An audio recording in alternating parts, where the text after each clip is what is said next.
Muntik ka na maghintay lagi sa'yo.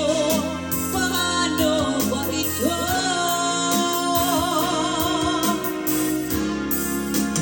Okay, daming bagay na hindi ko na alam.